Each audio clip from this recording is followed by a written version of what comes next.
1995 में American airlines की flight 965 एक पहाड़ से जा टकराई, कोलंबिया में स्थित एक पहाड़ से, जिसमें सवार सभी 151 यात्री और 8 क्रू मेंबर्स मारे गए। बहुत ही दुखद घटना। ये यात्री क्रिसमस की छुट्टियां मनाने कोलंबिया लौट रहे थे, पर वो एक तूफान के समय लौट रहे थे। बादलों ने पहाड़ को नजरों से छिपा दिया था, पर विमान का ग्राउंड प्रॉक्सिमिटी वार्निंग सिस्टम, जिसे GPWS कहते हैं, उस ग्राउंड प्रॉक्सिमिटी वार्निंग ने पायलट्स को चेतावनी दी कि भूभाग तेज गति से उनके पास आ रहा है। वास्तव में ये शब्द सुनाई देते हैं, pull up pull up pull up, train train. GPW की दी गई चेतावनी के 12 सेकंड बाद विमान पहाड़ से जा टकराया। वार्निंग सिस्टम ने वो देखा जो इन्होंने नहीं देखा और इसे देखने में बहुत विचलित थे। जब बचाव दल ने खोज निकाला, मलबे में खोज करके, जैसा किया जाता है, फ्लाइट रिकॉर्डर को खोजते हैं, कुछ इसे ब्लैक बॉक्स कहते हैं। ये देखने इस दुर्घटना से पहले आसन्न खतरे की तकनीकी या किसी और तरह की कोई खराबी तो इसमें नहीं थी। और चौंकाने वाली बात यह थी कि जो उन्होंने वॉइस रिकॉर्डर पर सुना, उन्होंने बताया पहाड़ से टकराने से कुछ सेकंड्स पहले GPW ने उन्हें चेतावनी दी थी। तब एक पायलट ने यह कहा, जब उन्होंने सुना पुल अप पुल अप, जवाब में उसके शब्द थे, चुप कर ग्रिंगो। और 12 सेकंड बाद वो पहाड़ से टकरा गए। उन्होंने चेतावनी सुनी, पर चेतावनी को मानने में असफल रहे। आज का यह संदेश एक GPW हो सकता है जो भविष्य में होने वाला है। आप में से कुछ चले जाएंगे और हाँ, कुछ और आप में से कुछ पुल-अप कहेंगे। हे परमेश्वर, हमने सुना आप जो कह रहे थे, आप कहेंगे। आज हम अपनी आंखें आप पर रखेंगे और तब अगले कुछ पलों के लिए आप मेरे साथ बने रहें। कुछ वर्ष पहले मैं इस चर्च के स्थापक और टीनेज चैलेंज के स्थापक डेविड विल्करसन के साथ कार ड्राइव पर गया था और हर्शी, पेंसिल्वेनिया में हमारे बाइबल कॉलेज जा रहे थे, जिस अभियान के बारे में आपने पर्दे पर देखा। और जब हम ड्राइव कर रहे थे, मैंने डेविड विल्करसन से एक सवाल पूछा जिसमें मुझे हमेशा से रुचि थी। मैंने कहा, बहुत लोग उन्हें ब्रदर डेव कहते थे, और मैंने कहा, ब्रदर डेव, ऐसा लगता है जब आप उस पर प्रचार करते हो जिसे आप देखते हो कि वो हमारे देश में होने वाला है, इतने प्रभावी भविष्यवाणी वाले शब्दों द्वारा। मैंने कहा, ऐसा लगता है जैसे आप अपनी बाइबल खोलकर पुरानी वाचा से यिर्मयाह, यशायाह, यहेजकेल और अन्य भविष्यवक्ताओं की पुस्तकें खोलते हैं। आप ऐसा क्यों करते हैं? ऐसा लगता है ये सारे वचन, ये भविष्यवाणियां उनके लिए थी जिनके प्रति ये भविष्यवाणियां की गईं। तो इस पर डेविड विल्करसन ने कुछ गहराई से बताया, जिसके कारण मैं उसे स्पष्टता से देख पाया जो परमेश्वर मुझे बता रहा है। तो उन्होंने ये कहा, टिम, इतिहास चक्रीय है, इतिहास चक्रीय है। ये भविष्यवाणियां हमारे समय और हमारे देश से संबंधित हैं, क्योंकि आप न केवल पाप की स्थिरता देखेंगे, पर उसमें इस बात की निरंतरता भी है कि परमेश्वर एक फंसे हुए राष्ट्र को संभालता है, चाहे वो पीछे पलट गया या फिर वो राष्ट्र जो परमेश्वर की ओर फिर गया है। उन्होंने कहा, परमेश्वर लोगों और राष्ट्रों से निरंतरता से निपटेगा, जैसा उसने पुराने नियम में हमेशा किया है। तो वहां कुछ पढ़कर आश्चर्य न करना अगर आज तुम्हें वैसा कुछ दिखाई देता है। मैं आपसे इस प्रकार कहना चाहता हूं, मैं मानता हूं इतिहास चक्रीय है, क्योंकि पाप पूर्वानुमेय है। पता है कि पाप सदा हमसे लड़ने का प्रयास करता है, हमेशा आता रहता है। मैं जो आपको बताने जा रहा हूं उसकी शुरुआत पिछली गर्मियों में जून 2023 से हुई थी, जब मैं अपने ऑफिस के दरवाजे से निकलकर न्यूयॉर्क के एक और पास्टर से मिलने होटल पहुंचा। और मैं अनेक न्यूयॉर्क वासियों के समान उससे चकित हुआ, जिसकी हमने अपेक्षा नहीं की या उसे देखने की अपेक्षा की। जब हम जागते समय खुला आकाश देखते हैं और यकायक बाहर निकलते ही नारंगी रंग हो जाता है। कितनों को याद है जब आप बाहर निकलते हैं और लगता है जैसे पूरे शहर में आग लगी है, जैसे कोई बम गिरा हो, जैसे पूरे शहर में आग लगी हो या शहर में बम गिरा हो। ये कनाडा में लगी आग का अवशेष था जो पूर्व से न्यूयॉर्क शहर पर व्यापक था। आकाश का रंग बदल गया, ऐसा जैसे सर्वनाश हो रहा है और न्यूयॉर्क में आग लगी है। मैंने देखा लोग रुक गए और हैरान थे और चिंता से वो फिल्म उतार रहे थे, ऐसा जैसे हम सर्वनाश के दिनों में प्रवेश कर रहे हों। किसी ने मुझे रोक कर पूछा, क्या यही अंत है? क्या यह अंत है? और उस समय परमेश्वर मेरे मन में काम करने लगा। और ऐसा तब होता है जब परमेश्वर अचानक से प्रकट होता है, लोगों में गंभीरता लाने या किसी देश को गंभीर बनाने। जब वो नहीं सुनते, जब वो उनसे बात करता है। जब आप योना का नाम लेते हैं, हम तुरंत उसका नाम किससे जोड़ते हैं? एक व्हेल से, मगरमच्छ से। पर वो उसके जीवन में एक चमकदार रास्ता था। उसका संबंध इतिहास के सबसे आश्चर्यजनक पुनरुत्थानों में होना चाहिए। उसका काम था उस समय के सबसे हिंसक लोगों के बीच, जो अश्शूरी कहलाते थे, प्रचार द्वारा उनसे पश्चाताप करवाना। वास्तव में इतिहासकार कहते हैं ये उस समय का सबसे असभ्य समुदाय था जिनका न्याय परमेश्वर करने वाला था। और योना जैसा एक अंतिम पुकार थी परमेश्वर के आने से पहले वाला अंतिम तिनका मैं पढ़ देता हूं। तब क्या हुआ जब योना इन असभ्य लोगों से कहता है कि परमेश्वर अपना न्याय लेकर आने वाला है। उनके लिए आकाश नारंगी रंग का हो गया था। भविष्यवक्ता पहुंचता है। अब मैं पढ़ूंगा जो योना की पुस्तक के अध्याय 3 में होता है, वेल के बाद। योना 3 में बाइबल कहती है कि तब योना यहोवा के वचन के अनुसार नीनवे को गया। नीनवे एक बहुत बड़ा नगर था, वो 3 दिन की यात्रा का था। और योना ने नगर में प्रवेश करके 1 दिन की यात्रा पूरी की और ये प्रचार करता गया, अब से 40 दिन के बीतने पर निनवे उलट दिया जाएगा। नीनवे वासियों ने परमेश्वर की प्रतीति की और उपवास का प्रचार किया और बड़े से लेकर छोटे तक सभी ने टाट ओढ़ा। मैं परिभाषित करूंगा क्योंकि अगले अध्याय में उसकी गिनती पता चलेगी। तब ये समाचार नीनवे के राजा के कान में पहुंचा और उसने सिंहासन पर से उठकर अपना राजकीय ओढ़ना उतार कर टाट ओढ़ लिया और राख पर बैठ गया। और राजा ने प्रधानों से सम्मति लेकर नीनवे में इस आज्ञा का ढिंडोरा पिटवाया कि क्या मनुष्य, क्या गाय बैल, क्या भेड़ बकरी और पशु, कोई भी कुछ न खाएं। वे न खाएं और न पीवें, और मनुष्य और पशु दोनों टाट ओढ़ें। यह अद्भुत है, उस समय पशुओं ने भी उपवास रखा। हम लोगों से उपवास नहीं करवा पाते, वहां पशुओं ने उपवास रखा। और आगे कहता है, और वे परमेश्वर की दुहाई चिल्ला चिल्ला कर दें और अपने कुमार्ग से फिरें और उस उपद्रव से जो वे करते हैं पश्चाताप करें। संभव है परमेश्वर दया करें और अपनी इच्छा बदल दें और उसका भड़का हुआ कोप शांत हो जाए। पद 10, तब परमेश्वर ने अपनी इच्छा बदल दी और उनकी जो हानि करने की ठानी थी उनको न किया। नीनवे के पुनरुत्थान की उतनी बात नहीं आती जब पुनरुत्थानवाद की बात आती है, पर ये एक पूरा नगर था, बल्कि असल में 100 नगर हमें बताया गया है परमेश्वर की ओर फिरे। और योना 4:11 हमें बताता है कि 1,20,000 लोग उसी समय परमेश्वर की ओर फिर गए। न्याय पीछे रह गया, पुनरुत्थान आया। पर इतिहास चक्रीय है, पर पाप का अनुमान लगाया जा सकता है। दोबारा सुनिए, इतिहास चक्रीय है पर पाप का अनुमान लगाया जा सकता है। इसीलिए अब मेरे साथ बने रहिए। इसीलिए योना और नहूम की पुस्तकें न केवल एक दूसरे से जुड़ी हुई हैं, पर वो वर्तमान हैं। और इसीलिए नहूम, जो पुराने नियम की छोटी सी पुस्तक है, उसका हम पर गंभीर तौर पर बड़ा प्रभाव होना चाहिए। और वो इस प्रश्न का उत्तर देती है, परमेश्वर की आशीष का पात्र पाने वाला देश परमेश्वर के न्याय का पात्र कैसे बन सकता है। मैं फिर से ये कहूंगा, इस बार ध्यान से सुनिएगा। नीनवे जैसा एक देश, नीनवे जैसा एक नगर, जिसने परमेश्वर की उमड़ती हुई आशीषों को देखा, परमेश्वर की ताड़ना और न्याय का पात्र कैसे बन सकता है। और मुझे आपसे कहना है, मैं समझाता हूं, मैं आपको वचनों से दिखाऊंगा कि मुझे विश्वास है इस देश में एक तूफान आने वाला है। इस देश में एक तूफान आने वाला है। केवल अमेरिका ही नहीं, पर वो देश जो परमेश्वर के स्पर्श को जानते हैं। ये योना और नहूम की पुस्तकों का आपसी संबंध वो केवल जुड़े हुए ही नहीं है, पर वर्तमान है।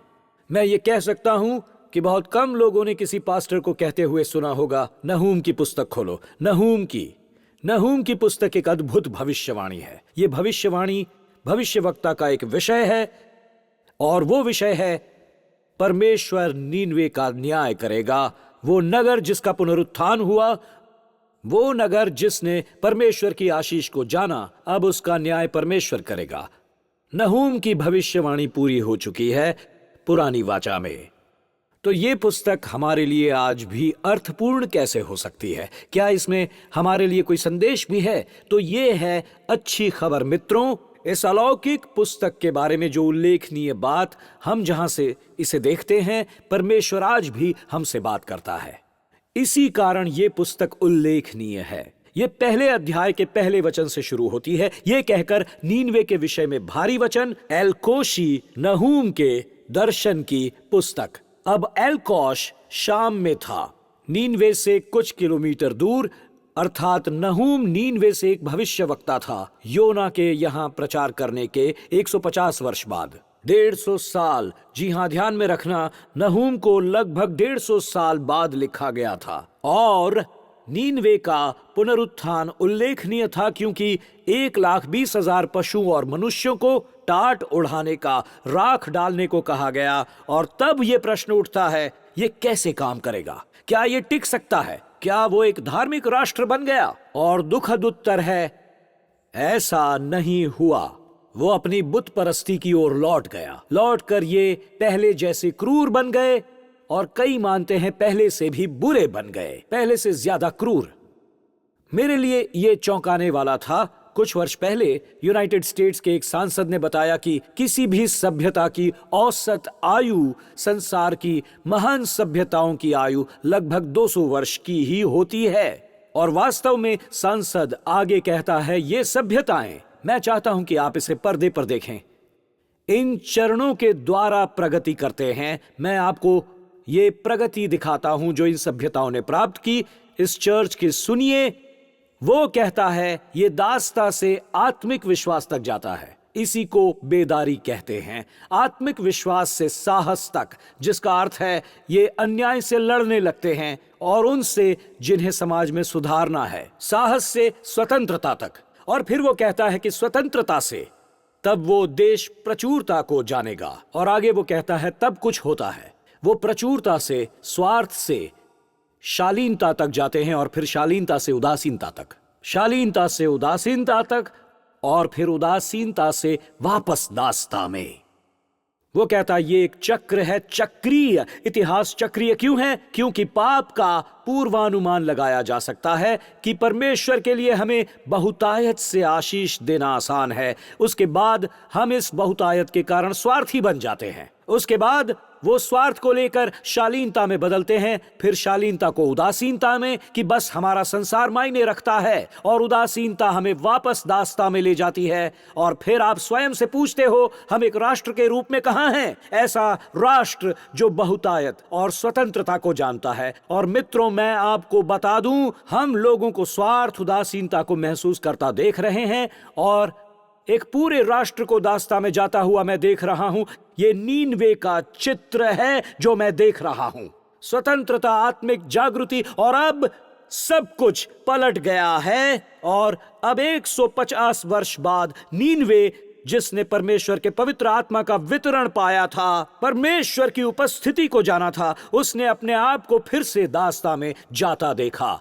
मैंने पहली सभा में यह कहा क्योंकि मेरे मन के लिए यह नया था। आज सुबह मैंने बाइबल से ये वचन पढ़े जिसका मैंने सुसमाचार में यीशु से संबंध नहीं देखा। पता नहीं किसी को यीशु के ये शब्द याद भी होंगे। जब अशुद्ध आत्मा मनुष्य में से निकल जाती है तो सूखी जगहों में विश्राम ढूंढती फिरती है। विश्राम, सूखी जगहों में ढूंढना, कितने इस बात से परिचित हैं? वो सूखी जगहों में विश्राम ढूंढती है और पाती नहीं, और तब वो अपने पुराने स्थान पर लौटती है और आकर उसे सूना, झाड़ा बुहारा और सजा सजाया पाती है।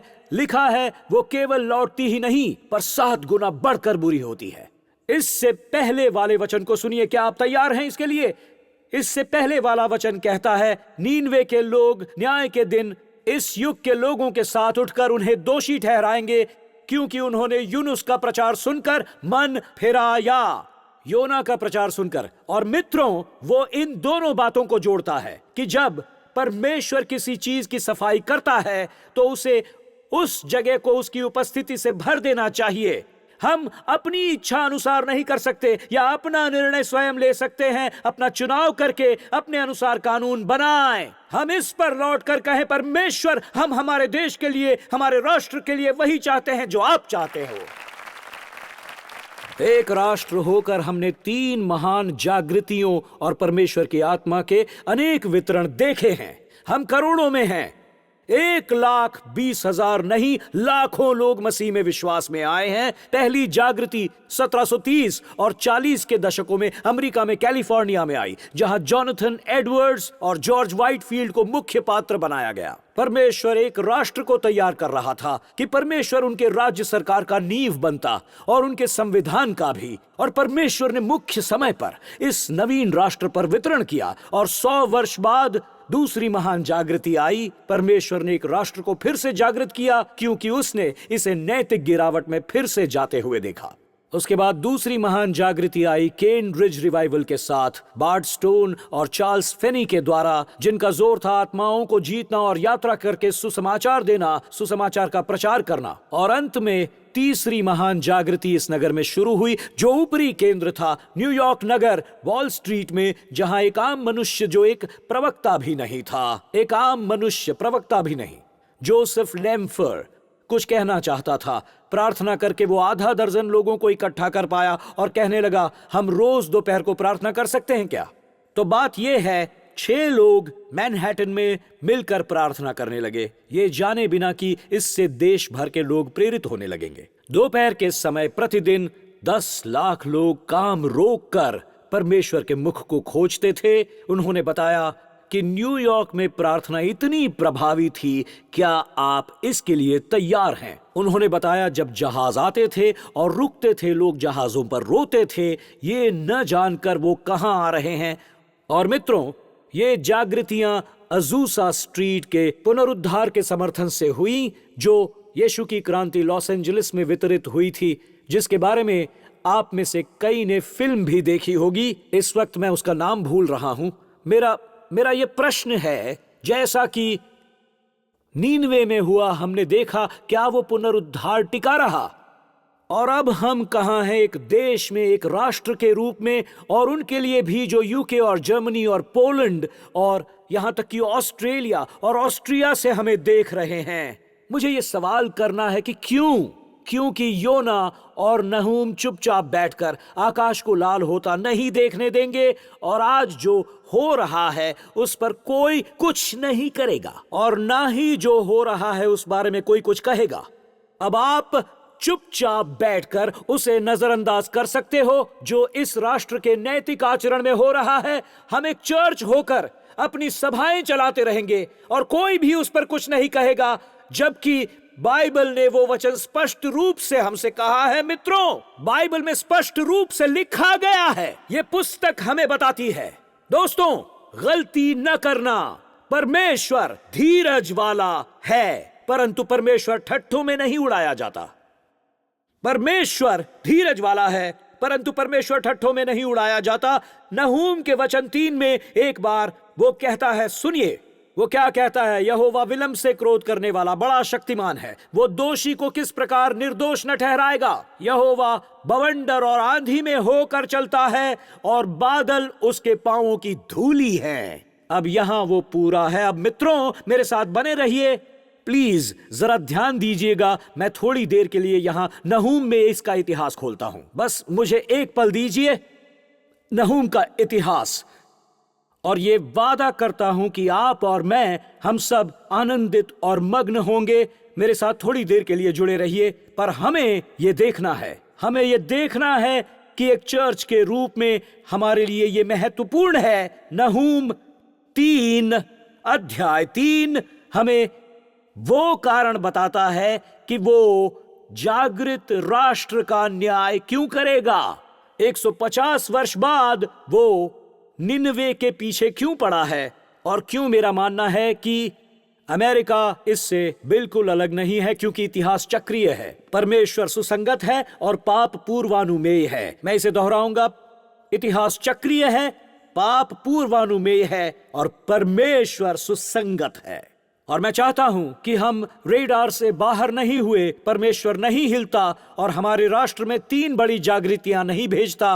परमेश्वर 70 के दशक में कुछ करना शुरू करता है, 19वीं शताब्दी में अंत में, 18वीं 20वीं सदी ईस्वी के 70 में अजूसा स्ट्रीट पर आत्मा का वितरण, 70s में यीशु आंदोलन द्वारा, और ये जो चारों तरफ उद्गार और वितरण हुआ, और चाहे ये एस्बरी कॉलेज था और तब आप जो चाहे वो कर सकते हो, नहीं नहीं नहीं नहीं, परमेश्वर एक राष्ट्र को अपने घुटनों पर लाना चाहता है, ये जानने की यीशु प्रभु हैं और यही वो कर रहा है। पर जब ऐसा नहीं होता तो नहूम, मैं ये वचन पढ़ रहा हूं और मेरी प्रार्थना है आप ये देखें और मैं आपको बताऊंगा वहां क्या है, क्योंकि ये एक रूपक जैसा लगता है पर वास्तव में आज वो हमसे बात कर रहा है। सुनिए नहूम के अध्याय 3 में क्या कहता है वो। हाय उस हत्यारी नगरी पर, वो तो छल और लूट के धन से भरी हुई है, लूट कम नहीं होती है।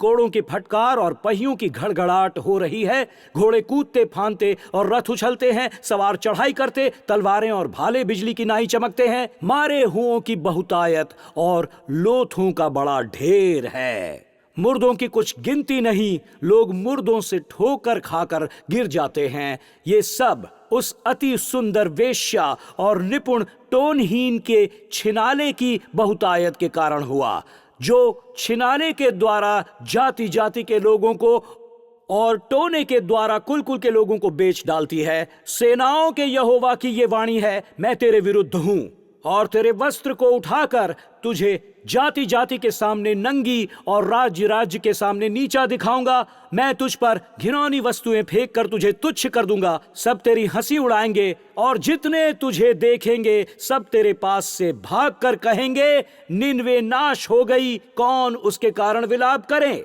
अब हम वचन 10 सुनेंगे। और उसके प्रतिष्ठित पुरुषों के लिए उन्होंने चिट्ठी डाली और उसके सब रईस बेड़ियों से जकड़े गए। तू भी मतवाली होगी, तू घबरा जाएगी, तू भी शत्रु के डर के मारे शरण का स्थान ढूंढेगी।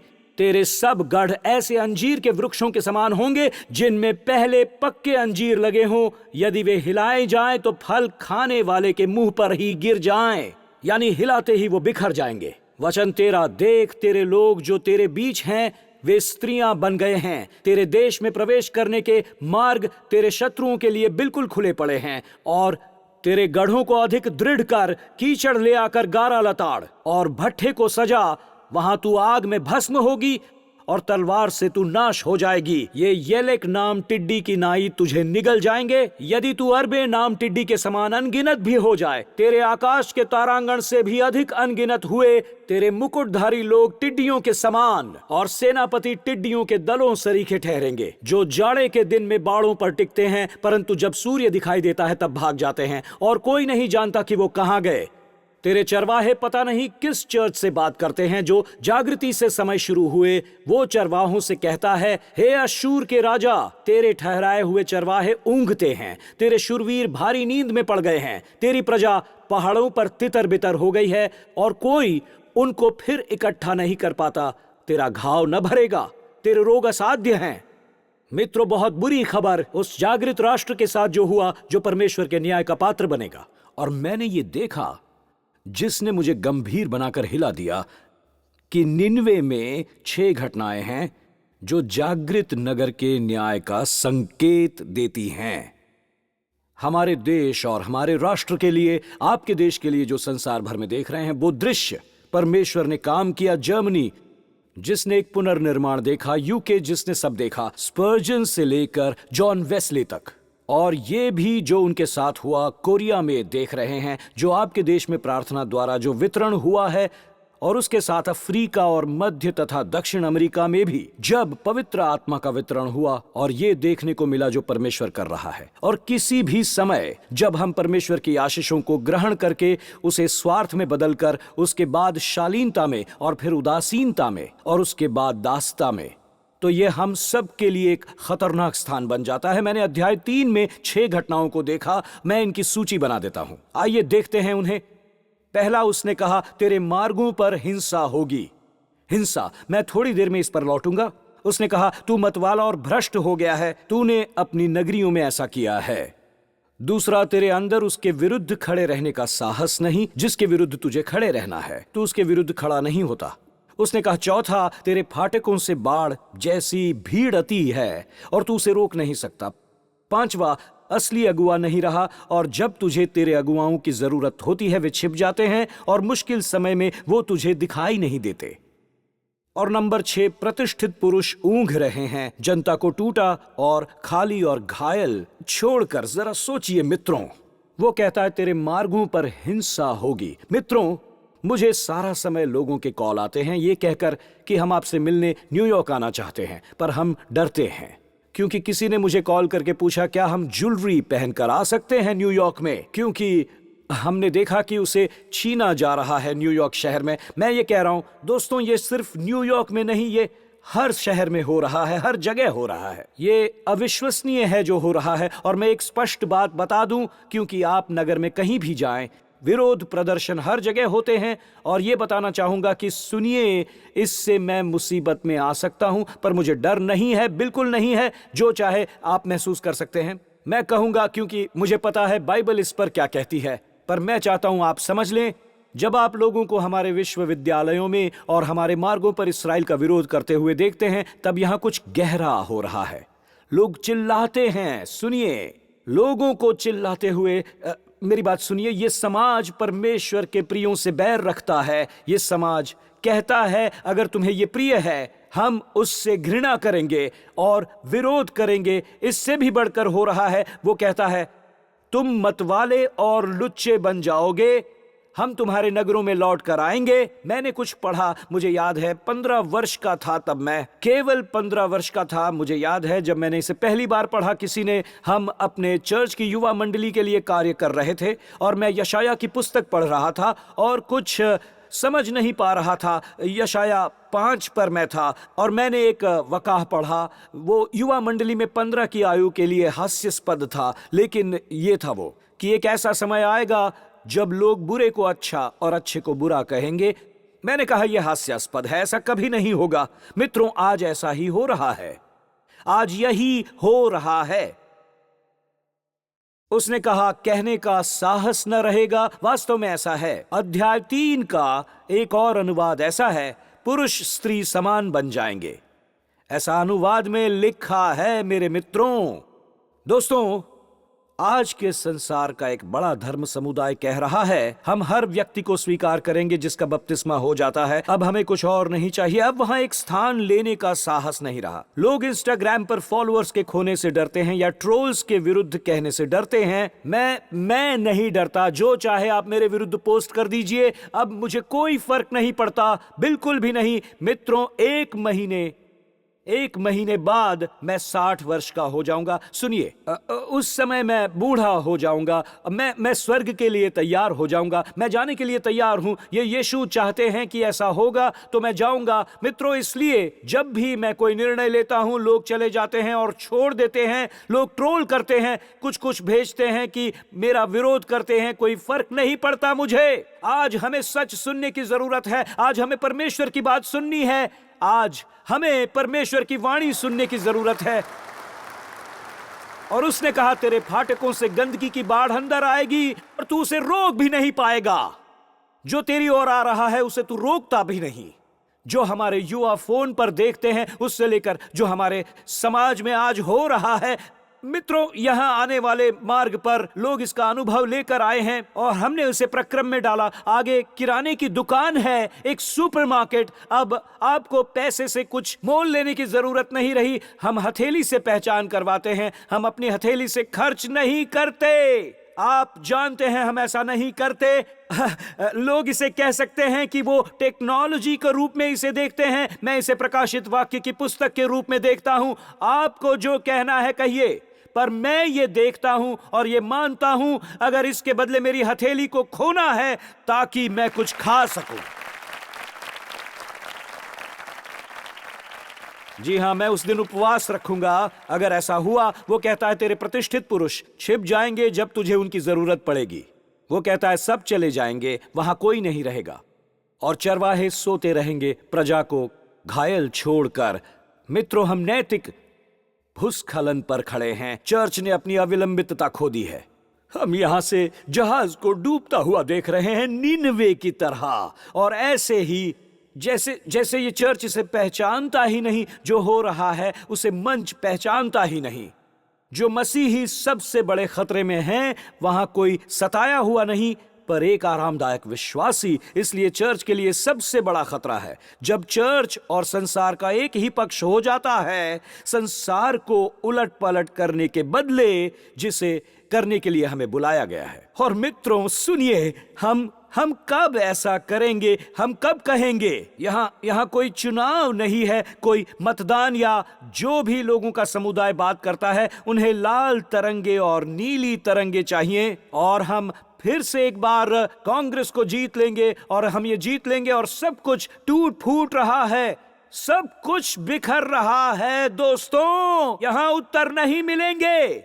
उत्तर कहाँ मिलता है मित्रों? मैं आपसे कहता हूं, मैं यहां डीसी को नहीं देख रहा हूं, किसी और नगर को नहीं देख रहा जहां परमेश्वर महिमा में बैठा है और हमारे लिए वो सिंहासन पर है। हमें यहां देखना है। चलिए अब सब रोक दीजिए, अपने चर्च का मुख उस ओर करवाएं और यहां वहां देखते हैं। प्रभु हमें जागना होगा। मित्रों, ये डूब रहा है, और जो मंच है वहां फिल्में दिखाई जा रही हैं। ये कहकर कि फिल्म देखने को हम जाएंगे, वो सांस्कृतिक फिल्में लाते हैं, और आप चर्च में आते हैं, आपको वो बारबी फिल्म का टुकड़ा दिखाते हैं और फिर उसका अर्थ समझाते हैं, ये कहकर कि ये है जो परमेश्वर कहना चाहते हैं। रुकिए, चलिए भी वो ओपनहाइमर दिखाएंगे, उसके बाद टॉम क्रूज और मिशन इम्पॉसिबल। मुझे परवाह नहीं है। मुझे बारबी नहीं देखना है। मुझे जानना है प्रभु हमसे क्या कह रहे हैं। मुझे सुनना है प्रभु का वचन हमसे वो क्या कह रहे हैं। सुनो, वो ये कहता है। इससे मैं बहुत प्रभावित हुआ। जो भविष्यवाणी यिर्मयाह ने की थी, उसने कहा, सेनाओं के यहोवा ने तुमसे यूं कहा है, इन भविष्यवक्ताओं की बातों की ओर जो तुमसे भविष्यवाणी करते हैं कान मत लगाओ, क्योंकि ये तुमको व्यर्थ बातें सिखाते हैं। ये दर्शन का दावा करके यहोवा के मुख की नहीं, अपने मन की बातें करते हैं। लोग तिरस्कार करते हैं, और उनमें ये भविष्यवक्ता सदा कहते रहते हैं कि यहोवा कहता है तुम्हारा कल्याण होगा, तुम पर कोई विपत्ति न पड़ेगी। और वो आगे कहता है, भला कौन यहोवा की गुप्त सभा में खड़ा होकर उसका वचन सुनने और समझने पाया है? क्या आपने समझा जो वो यहां कहना चाह रहा है? आप में चर्च में बैठकर, हठी मन से बैठकर कहेंगे, मंच से कल्याण हो। मित्रों, मुझे ऐसे चर्च में होना है जहां मैं दोषी सिद्ध होता हूं। मुझे ऐसे चर्च में होना है जहां मेरा पाप छिपा न रहे। मित्रों, यहां सुनो, आप इसे छोड़ दीजिए, अब रुक जाइए, सारे काम छोड़ दीजिए। आप ये सब कर सकते हैं। मैं आपको बता रहा हूं, मुझे पता है मुझे क्या करने को बुलाया गया है, और मैं जानता हूं चर्च को क्या करना चाहिए। और आज मैं आपसे कह रहा हूं, ध्यान से सुनिए। आपको ऐसे स्थान मिल सकते हैं जहां आप हठी मन सहित जी सकते हैं। मैं उस प्रवचन को जो भी हठी मन से नहीं निपटता, मुझे अपने मन में सब शुद्ध चाहिए। मैं इस मन से सब कुछ निकाल देना चाहता हूं। मुझे परमेश्वर के आगे शुद्ध मन चाहिए। परमेश्वर मन हमेशा ऐसा जहां पवित्र आत्मा रहकर हमारे दोष हमें दिखाएं। मुझे एक ऐसा चर्च चाहिए। उसने कहा, वो किसी ने ध्यान देकर मेरा वचन सुना ही नहीं। आगे सुनिए, देखो, यहोवा की जलजलाहट का प्रचंड बवंडर और आंधी चलने लगी है, और उसका झोंका दुष्टों के सिर पर जोर से लगेगा। जब तक यहोवा अपना काम और अपनी युक्तियों को पूरी न कर चुके, तब तक उसका क्रोध शांत न होगा। अंत के दिनों में तुम इस बात को भली भांति समझ सकोगे। वो कहता है, ये भविष्यवक्ता मेरे बिना भेजे दौड़ जाते हैं और बिना मेरे कुछ कहे भविष्यवाणी करते हैं, और यदि ये मेरी शिक्षा में स्थिर रहते हैं तो मेरी प्रजा के लोगों को मेरे वचन सुनाते और अपनी बुरी चाल और कामों से फिर जाते।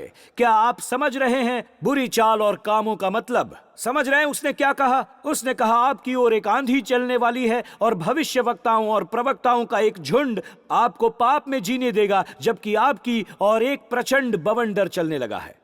और वचन 28 में वो कहता है, यदि किसी भविष्य वक्ता ने स्वप्न देखा हो तो वो उसे बताए, पर आगे वो कहता है, परंतु जिस किसी ने मेरा वचन सुना हो तो वो मेरा वचन सच्चाई से सुनाए। वो कहता है भूसा और गेहूं में कोई समानता नहीं है, अंत के दिनों में तुम्हें भोजन चाहिए।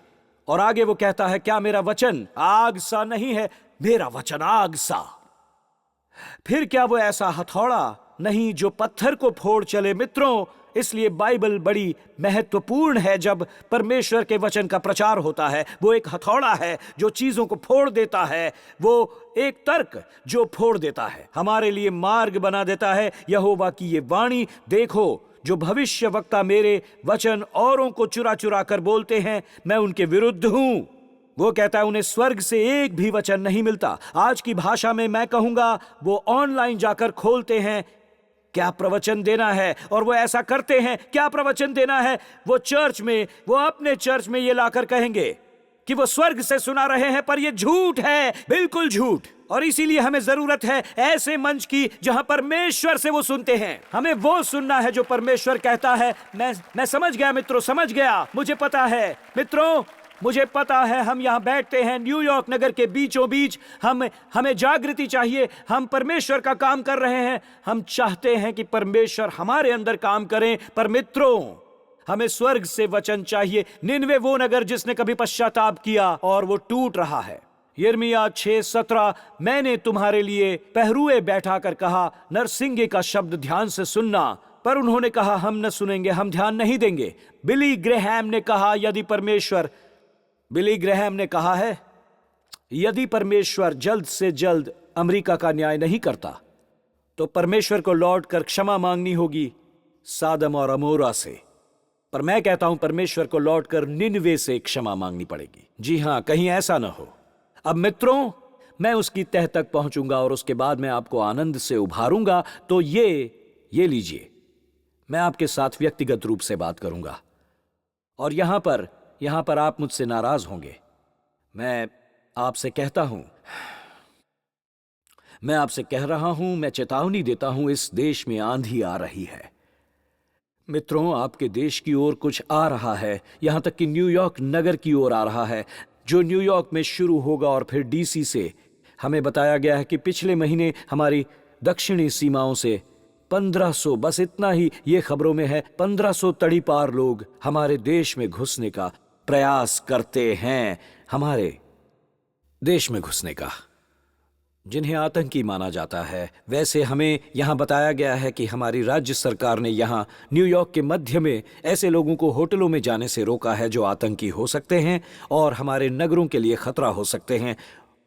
और मेरा विश्वास है मित्रों, ये आ रहा है। मैं मानता हूं कि इस देश पर एक और आतंकी हमला होने वाला है। मैं कहता हूं, ये सुनकर लोग कहेंगे कि मेरा दिमाग खराब हो गया है, पर मैं कह रहा हूं, बार बार कहता हूं, हम एक ऐसे स्थान पर हैं जहां परमेश्वर को हमें फिर से अपने घुटनों पर लाना है। और अगर हम नहीं आते, अगर हम ये नहीं करते, कोई तुरही को नहीं सुनता, तो हम परमेश्वर की वाणी को नहीं सुन रहे। परमेश्वर ऊँघने वाले प्रवक्ताओं और चर्चों को जगा देगा। पर यह मेरी प्रार्थना है, परमेश्वर हमें यहां जगा दे।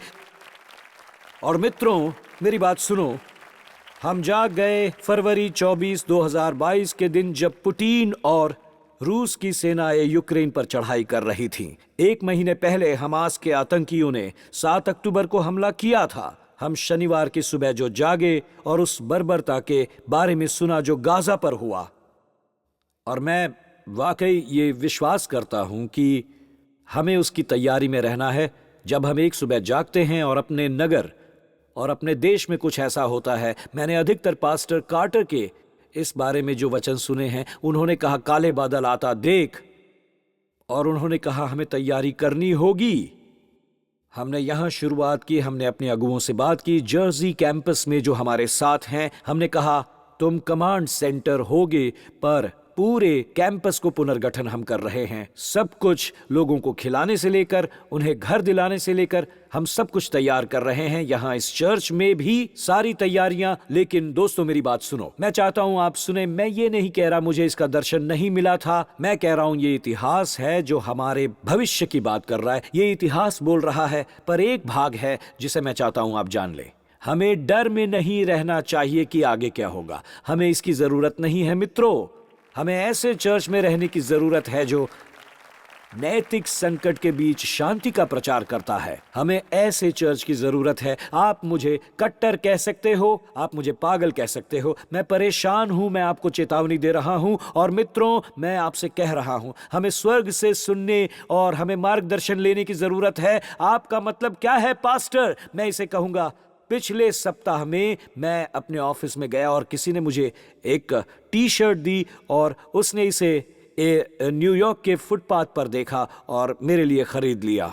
और मैंने टी शर्ट को देखा और उस टी शर्ट पर लिखा था, मैं एंग्री नहीं हूं, मैं बस पैशनेट हूं। और मैं कह रहा हूं, मैं एक रविवार को वो पहन कर आऊंगा, क्योंकि मैं गुस्सा नहीं हूं, मैं बस जुनूनी हूं। मुझे आपसे प्रेम है। मुझे बस ये देखना है कि हम तैयार हों उस दिन के लिए जब जलजला आएगा। और इसीलिए जो आ रहा है न केवल मुझे गंभीर बनाता है पर प्रेरित भी करता है, क्योंकि मैं इससे अधिक कायल हूं कि हम अरबों आत्माओं को बचा हुआ और मसीह के पास आता हुआ इन अंत के दिनों में देखेंगे। तो वो आ रही है, वो आ रहा है। ये अच्छी खबर है। पता नहीं, मैं पहला पतरस के अध्याय 4 पर चलूंगा और चाहूंगा संगीत वादक भी तैयार हो जाएं। मैं आपको दिखाऊंगा कि क्या होने वाला है और परमेश्वर हमें किस कदर तैयार कर रहे हैं उसके लिए। और मैं आपसे कहता हूं, ये उस आनंद में समाप्त होगा जो परमेश्वर कर रहा है। और पतरस अध्याय 4, उसके लिए हम समापन की तैयारी कर रहे हैं। हम पड़ोस में 50 से 60 लोगों को बपतिस्मा देंगे और उसके बाद हमें आनंदित होने और चिल्लाने की जरूरत है। तो ये लीजिए, पतरस की बात सुनिए। ये है वो वचन जो वो दे रहा है, ये जानकर कि विनाश होगा और एक अंत आने वाला है। वो कहता है सब बातों का अंत तुरंत होने वाला है। पतरस इस प्रकार से कहता है, इसके लिए संयमी होकर प्रार्थना के लिए सचेत रहें। संयमी होकर प्रार्थना के लिए सचेत। और सबसे श्रेष्ठ बात, एक दूसरे से अधिक प्रेम रखें, क्योंकि प्रेम अपने पापों को ढांप देता है। बिना कुड़कुड़ाए एक दूसरे की पहुनाई करें।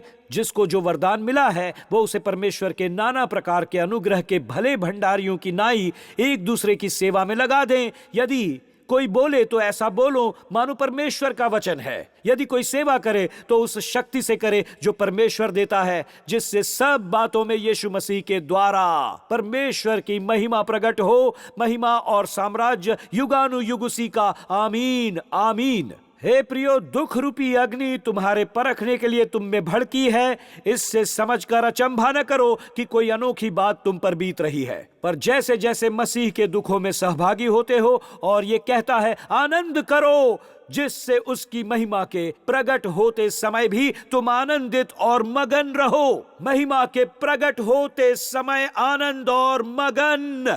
हालेलुया।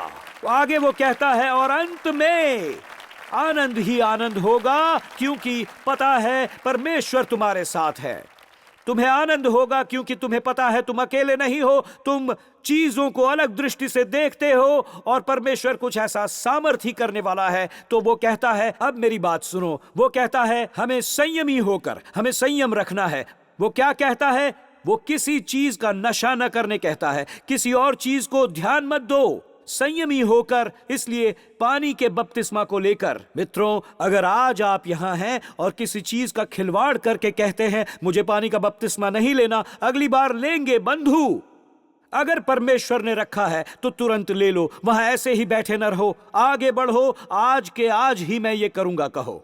और दूसरी बात, संयमी होकर प्रार्थना के लिए सचेत रहो। मित्रों, मुझे गहराई से लगता है, मैंने अपने कार्यकर्ताओं से कहा, उन्हें सचेत किया और बताया कि हमें रविवार के दिन तैयार रहना है। मैंने कहा ऐसे भी रविवार आएंगे जब हम कहेंगे हम 10 बजे मिल रहे हैं, हम 1 बजे मिले और हम शाम 6 बजे तक प्रार्थना करेंगे। हम 6 बजे आकर इस जगह को मध्यस्थता से भर देंगे। और मित्रों, हम ये करेंगे, बाहर जाओ और खा पी कर वापस आओ। हम आपको शिखर पर जाने की चुनौती देंगे, प्रार्थना करने शिखर पर पास्टर कार्टर के साथ बुधवार की शाम में प्रार्थना। तीसरी बात उसने कहा, सब में श्रेष्ठ बात यह है कि एक दूसरे से अधिक प्रेम रखो। मित्रों, मैं कहता हूं, अगर आप किसी से नाराज हैं तो मेल कर लीजिए उससे। अगर मुझसे नाराज है, मैं क्षमा मांगता हूं, तब आप स्वतंत्र हो गए हैं और अब आपको क्रोध में रहने की जरूरत नहीं। अगर आपको क्रोध है, उसे सही कीजिए। अगर आपको अपने पति से, किसी बच्चे पर क्रोध है, अगर आप किसी अगुए पर क्रोधित हैं, तो सुलह कर लीजिए, दृढ़ रहिए। प्रेम उनके पापों को ढांपता है, अपने पापों को ढांपता है। आपको अपने वरदान परमेश्वर के लिए उपयुक्त करने हैं। चुपचाप बैठे न रहिए, परमेश्वर द्वारा अपने वरदानों को उपयुक्त होने दीजिए।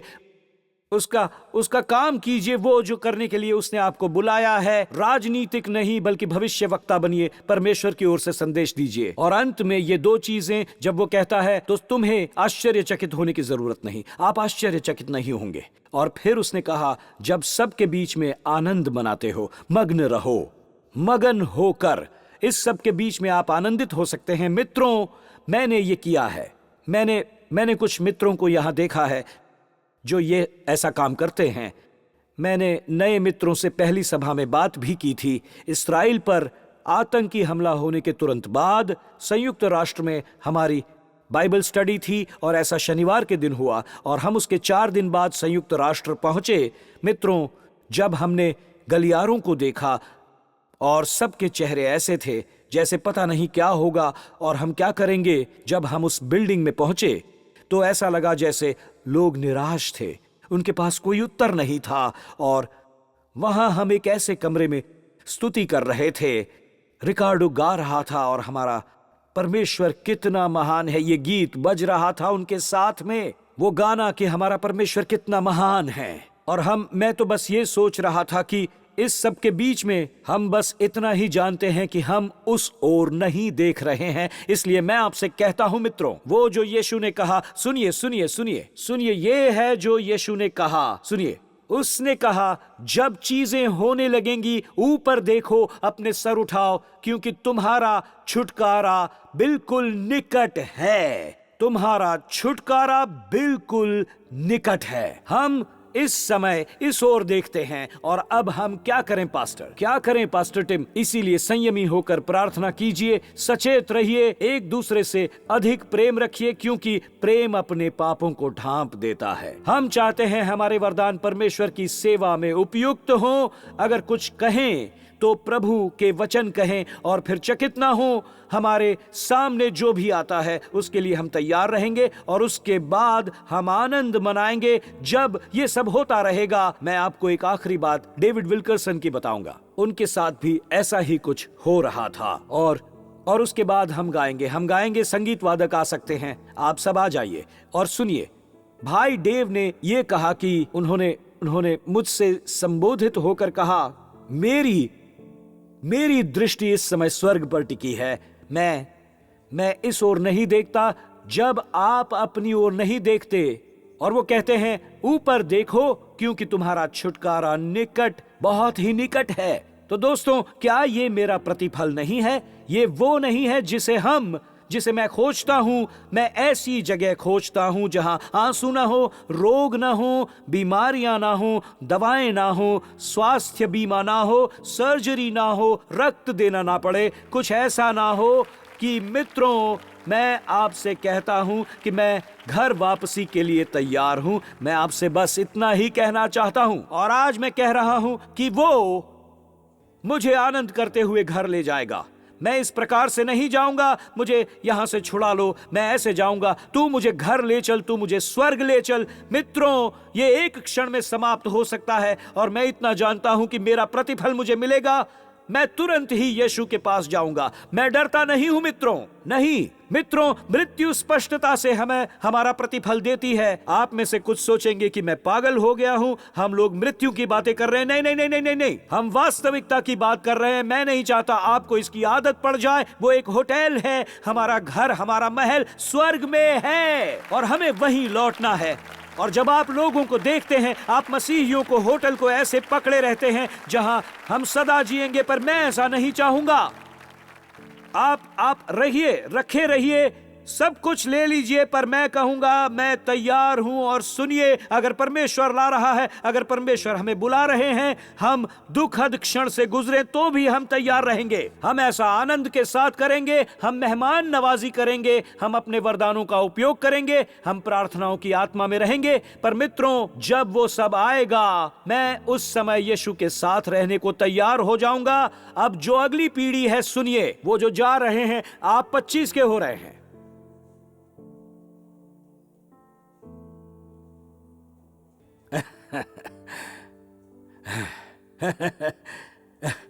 मैं पता नहीं मैंने ऐसा क्यों कहा। मैं बस कहूंगा कि 25 साल का होना कोई गुनाह नहीं है अगर आपका फोकस है जीसस क्राइस्ट, और हम चाहते हैं आपका ध्यान हमेशा यीशु पर बना रहे, इसीलिए हम ये कर रहे हैं। सभा से पहले हमने मिलकर गाया था इस कॉयर के साथ कि मेरा मन, ये गाना। When we all get to heaven, what a day of rejoicing that will be. When we all see Jesus, we'll sing and shout the victory. चलो चर्च मेरे साथ मिलकर गाओ। When we all get to heaven, what a day of rejoicing that will be. When we all see Jesus, we'll sing and shout. एक और बार चलो मेरे साथ गाओ। All get to heaven, what a day of rejoicing that will be. When we all see Jesus, we'll sing and shout the victory. Hallelujah. तो brother Dave ने बताया 2 गहर होंगे। ये ब्रदर डेव की कहानी है, डेविड विल्करसन ने बताया। क्या आप कल्पना करेंगे आप मिस्र में एक इस्राएली के घर में हैं और उस रात मिस्र का न्याय होने वाला है। मृत्यु का दूत वो अंतिम महामारी के रास्ते में ही है। तो उन्होंने ये कहा, हम उन दोनों घरों के बीच में सोचो। पहले वाले घर की चौखट पर उन्होंने लोहू लगाया और फसह का पर्व मनाया, और परेशान बच्चे, उस घर के किशोर अवस्था के बच्चे कहते हैं, पिताजी क्या हम ठीक रहेंगे? और पिता देखकर कहता है, तुम ठीक ठाक रहोगे। उसने कहा, हमारी चौखट पर लोहू है। ये पिता कहता है, हमारी चौखट पर लोहू है, परमेश्वर ने कहा है तुम सुरक्षित रहोगे, तुम्हें इसकी चिंता नहीं करनी है, परमेश्वर हमारे साथ है। और फिर उसने कहा, मैं तुम्हें किसी दूसरे घर में ले जाता हूं। मिस्र में एक और इस्राएली परिवार है, यहूदी परिवार। पिता का हाथ कपकपा रहा है, कपकपाते हाथों से वो द्वार खोलता है। उसका हाथ कपकपा रहा है जैसे ही वो फसल का भोज तैयार करता है। और उसके कुमार आयु वाले बच्चे कहते हैं, पिताजी क्या हम सुरक्षित हैं? वो कहता है, मुझे नहीं पता, मैंने तो वो सब किया जो परमेश्वर ने करने को कहा, मुझे नहीं पता, मैं नहीं जानता हम बचेंगे या नहीं। हम बाहर चीख पुकार सुन रहे हैं, हम आज रात क्या होने वाला है पता नहीं। और तब ब्रदर डेव सवाल करते हैं, मैं चाहता हूं आप ये देखें, इनमें से कौन सा घर ज्यादा सुरक्षित है? क्या वो जिसके पास आत्मविश्वास है कि परमेश्वर हमारे साथ है, या वो जो डरा हुआ है? और तब डेविड विल्करसन ने कहा, वो कहने लगे दोनों, क्योंकि उस क्षण वो यीशु मसीह के लहू के नीचे हैं। वो कहते हैं, आप जो महसूस करते हैं वो नहीं, ये लहू यीशु का लहू है जो हम में से एक एक के ऊपर है। हमें आत्मविश्वास देता है, ये परमेश्वर ऐसा करने लगता है। मित्रों, मैं आपसे इतना कहूंगा, इससे फर्क नहीं पड़ता कि कल क्या होगा या अब क्या होगा। मैं यीशु के लहू से ढका हुआ हूं, मैं मसीह में हूं। अब हम पानी के बपतिस्मे के लिए तैयार होंगे और हम बपतिस्मा लेने वाले उम्मीदवारों को जाने की अनुमति देंगे। आप जा सकते हैं, पर क्या मैं इतना कह सकता हूं, आज आप में से कुछ जो बैठे हैं वो अभी ना जाएं। अगर परमेश्वर के साथ आप सही नहीं हैं तो और खेल क्यों रचें? आप में से कुछ अंदर ही डरते हैं, पास्टर टिम मुझे क्या करना है? मैं आपको बताता हूं क्या करना है। अपना जीवन परमेश्वर को सौंप दें और कहें, मैं बिना आपके भविष्य का सामना नहीं कर सकता, मुझे जीवन में मसीह चाहिए। तो क्या अब से खेल बंद करो। आपको अपना सिर झुकाने की जरूरत नहीं, आंखें बंद करनी नहीं है, इसकी जरूरत नहीं है। अब सब कुछ सही करेंगे हम। पास्टर टिम, मुझे अपना जीवन परमेश्वर के साथ सही करना है। मुझे इस जगह से नहीं जाना किसी भी संदेह को लेकर। जब आप स्वर्ग के बारे में गाएंगे, मुझे जानना है वहां मैं जा रहा हूं, मुझे कल की चिंता नहीं। और हम नए सिरे से जन्म लेने की प्रार्थना करेंगे। आपको यहां आना होगा।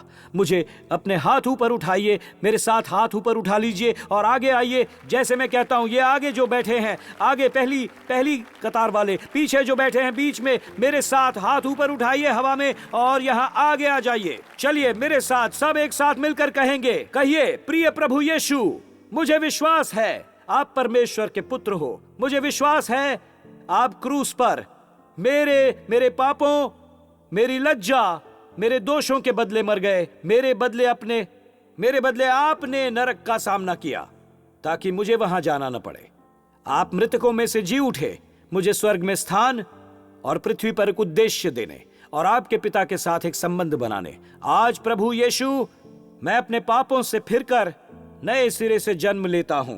परमेश्वर मेरे पिता हैं, यीशु मेरा उद्धार करता है, पवित्र आत्मा मेरा सहायक है, बाइबल मेरा मार्गदर्शक है और स्वर्ग मेरा घर है, यीशु के नाम से। और ये सब कहेंगे आमीन और आमीन और आमीन।